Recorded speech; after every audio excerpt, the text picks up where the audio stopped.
Hi everyone, my name is Liz I Read and welcome to another video, and today I have 3 YA contemporary romance book reviews for you. So the 3 books I'm going to talk about today are P.S. I Like You by Kasie West, the second one is Royals by Rachel Hawkins, and the last one is Fangirl by Rainbow Rowell. So let's just get to the reviews. So the first book I'm going to talk about is P.S. I Like You by Kasie West. I picked this up on audiobook because I was really in the mood to listen to one.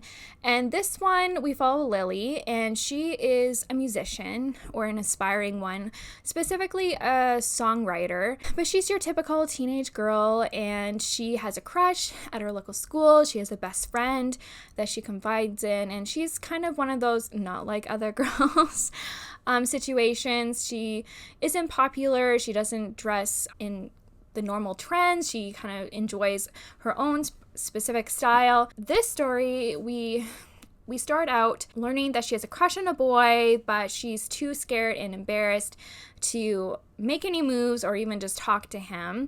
And also she has a nemesis, and his name is Cade, and he's been her nemesis since I think the beginning of high school, and he's always kind of teased her. And where it began is that one gym class, she wasn't doing a really good job at the sport, and he called her Magnet, and that's been her nickname ever since.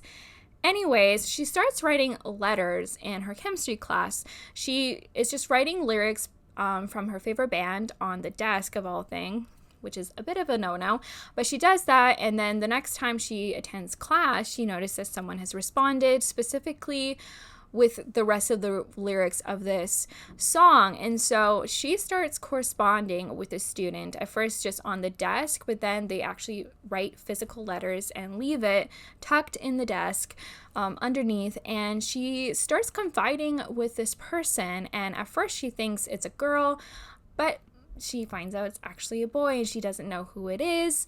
And it's about her journey of trying to figure out if she wants to get to know this person in real life.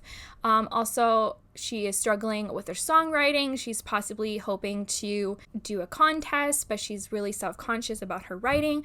And then there is Cade, who is her nemesis, and she's learning that maybe he's not nearly as bad as she thinks. And so she's having all these conflicting feelings about Cade, about this pen pal, and all these things. And this is very much like a You've Got Mail story, which I absolutely loved. You've Got Mail is one of my favorite stories, and so I definitely really enjoy this. I've been in a huge YA contemporary romance mood, so this definitely fit all the things that I wanted from a YA romance. And I always enjoy Kasie West. There hasn't been a Kasie West that I haven't liked, and so I don't know, this was just so much fun. I also loved learning about her family. She's from a family of 6. She's the second of 4 kids, and we get to see how sometimes it's really tough for her in her home because it's always busy and chaotic, and she has to watch over her little brothers sometimes, but she also has an older sister who is not in high school anymore. And I just really enjoyed this story, so I definitely recommend it. I gave it 5 stars. I really enjoyed the audiobook. I thought it was really well done, and it's super quick. It was like a 6-hour audiobook, I think. And it would be a quick read as well, so I definitely recommend it if you're looking for a YA romance. The second book I also listened to on audiobook is Royals by Rachel Hawkins, and again, I really love this. It has one of my favorite tropes, which is kind of like, what is it called, rags to riches kind of scenario. We follow Daisy, and her older sister is engaged or nearly engaged to the Crown Prince of Scotland, and she's kind of thrust into this world of tabloids and gossip columns and things like that, and there's a lot of rumors going around about her and the other prince from that family. And because of all these rumors and everything, she is forced to go to Scotland from America. She's originally from Florida, but the people who work for the crown, the royal family of Scotland, I guess, convinces her to come to Scotland and deal with all this drama and these rumors that are happening. And so she reluctantly goes, but she's kind of thrust into this world of royals, and it's just so much fun. I just love that kind of story. So if you like the movie What a Girl Wants, it's very much like that. That one isn't about royals, but this one specifically is, or if you like The Princess Diaries or anything like that, I definitely recommend this one. She gets to know the royal family and the people associated with the royal family. The prince, who is not getting married, like the younger prince, he has like a bit of an entourage with other titled teenage boys, and so she's attending parties and social events, and she's still getting thrown in the tabloids and things like that. Ultimately, this is a romance. It is a hate to love romance, and there's tension between her and this boy named Miles, who I think he's titled one of the boys from this entourage. I think they fake date for a little while, and he kind of helps her get acquainted with this world. He helps her learn about etiquette and things like that. And, you know, things happen. And I just really loved this. I love anything to do with royalty. I don't even know if there's actually a royal family in Scotland. Probably not. I'm not too sure. I have to look that up. But I really enjoyed it. It was kind of realistic. Obviously, okay, it's not realistic at all, but I love reading stories like this, and I really enjoyed the audiobook, so I do recommend this series. There's a second book where we follow the royal family's, like the princess and her love story, which is a sapphic romance. I haven't quite decided if I'm going to pick that one up or not. If you want me to and review it, let me know. But I definitely recommend this one. I gave it 5 stars because I just had so much fun. It had all the things that I wanted from YA contemporary romance. So I highly recommend.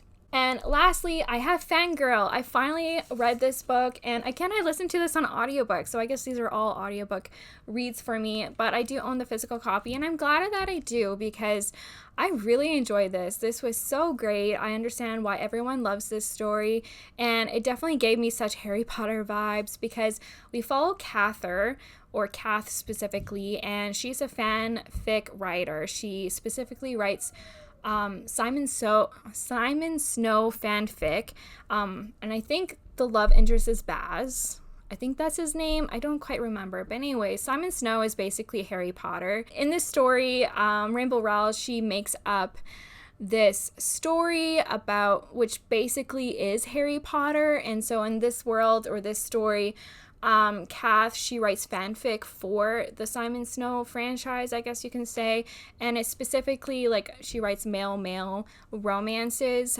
between Simon and I think his name is Baz. I don't know. If I'm wrong, I'm terribly sorry. I really enjoyed that aspect, but specifically the story is about Kath, and she's like attending university for the first time, and she's really scared because she struggles with social anxiety.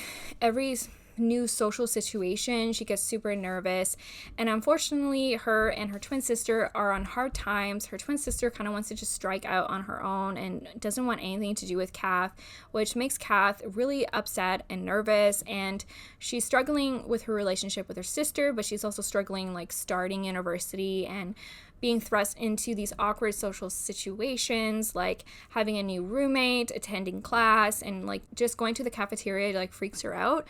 And so I really enjoyed the representation. It felt really realistic. I don't know how true and accurate it is, but to me it felt accurate.